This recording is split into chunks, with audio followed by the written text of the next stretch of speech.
thought I'd share a little song with you called Arthur McBride. This is the Hound Dog, of course, coming to you from Bob Cajun. And Arthur McBride is an Irish rebel song.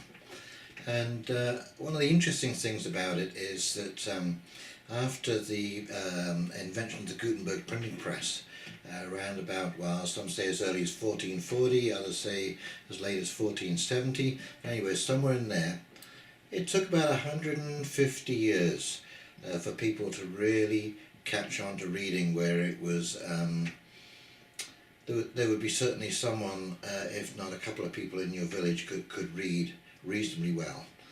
And so anyway, one of the earliest forms of spreading the news was a thing called Black Block Prose.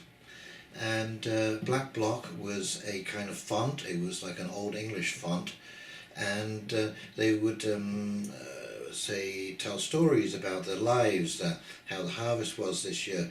In this case, the story of Arthur McBride is how to deal with recruiters, because in Ireland in the 1600s and 1700s there was recruiters would go around looking for young men who had nothing to do, and they would try and lure them with cash and the idea of a pretty young wife and so on and so forth, and next thing you know they would be off to France fighting some crazy war that the British had gotten themselves into again. So anyways, the Black Block Prose, somebody would go into the village or into the nearest town, and they would print up this song or statement or whatever it was that they wanted to do. They would take it back to the village, and it would be nailed to the maypole in the centre of the village, and everyone would come out and sing this song, which would be a kind of like a droning, a pentatonic scale droning kind of sound. And so you'll hear that in the song. And now, of course, Arthur McBride is a story about these recruiters. So there would be a sergeant, a corporal, and a drummer boy. The corporal was often called a squaddy because they would be part of the squad, and they would rove around and they would try and recruit, as I said, single young men. And so there's a couple of words I need to explain here. There's a part there where it says spapleen nor brat. Well, spapleen is a youngster, and the little wee drummer has a rowdy ow dow. Now rowdy ow dow is actually mouldy old dough, and this is the sourdough that the drummer boy would carry around, the sourdough starter, to make simple kind of breads in a pan over a fire. And then in one part it says that having no money, we paid them off in crack. Okay, well, crack is Irish for moxie. Okay, so if you're a cracker, you're full of moxie. So here it is, Arthur McBride. I hope you like the song. Oh, and I am tuned to open G, by the way.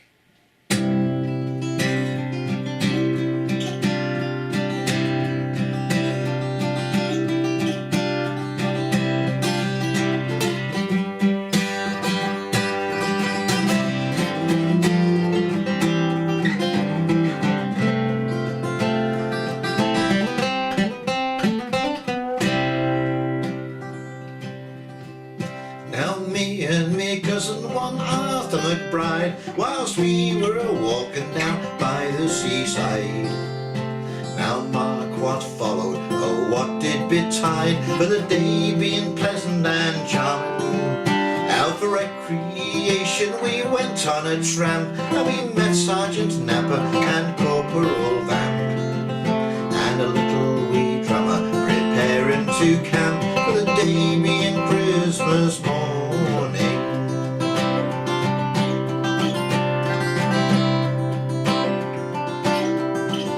Now good morning, the sergeant did cry, and the same to you gentlemen we did reply, intending no harm but meant to pass by, for the day being pleasant and charming. Says he, my fine fellows, if you will enlist, it's 5 guineas for you that I'll slip in your fist, and a crown in the bargain for to kick up the dust, and and to drink the king's health in the morning.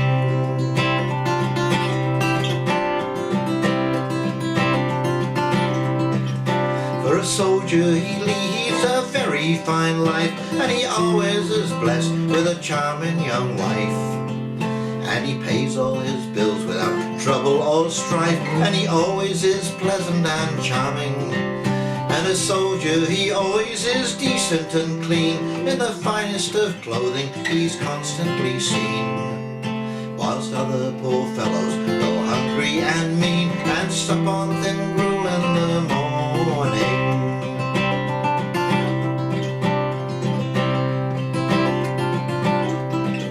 Says Arthur, I wouldn't be proud of your clothes, for you're only the loan of them, as I suppose. And you dare not change them one night, for you know if you do you'd be flogged in the morning. And although that we are both single and free, we take great delight in our own company. And we have no desires, strange places to see, although that your offers are charming.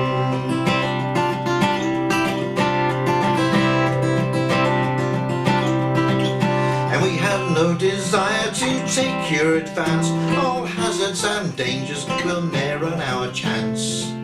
For you'd have no scruples but to ship us to France, where we might get shot without warning. Oh, now, says the sergeant, I'll have no such chat, and I neither will take it from Spapley nor Brat. For if you insult me with one other word, I'll cut off your heads in the morning.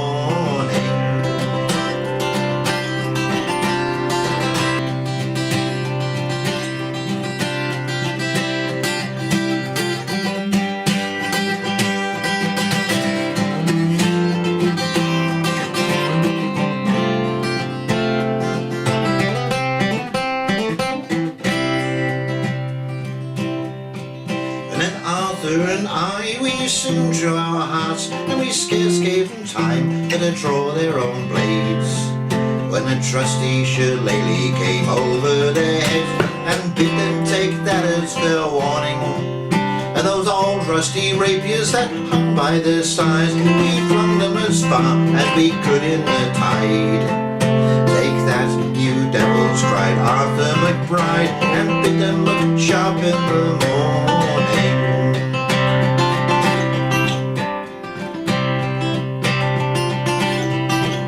And a little wee drummer, we flattened his pouch, and we made a football of his rowdy owl down. Away in the tidefall to rock and to roll, and bade it a tedious returning. And we, having no money, paid them off in crack, and we paid no respect to their two bloody backs. For we lathered them there like a pair of wet stacks, and left them for dead in the morning. And so to conclude and to finish this beaut, we obligingly asked if they wanted recruits. For we were the lads that would give them hard counts, and bid them look sharp in the morning.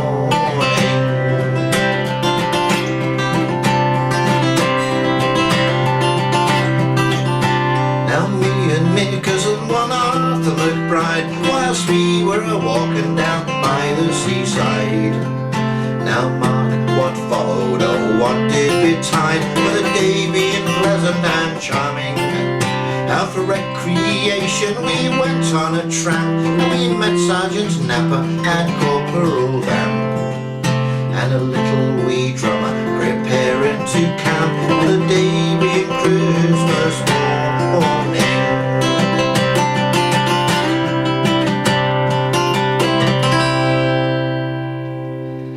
There you go, Arthur McBride, performed by Hound Dog Steve. You take care now.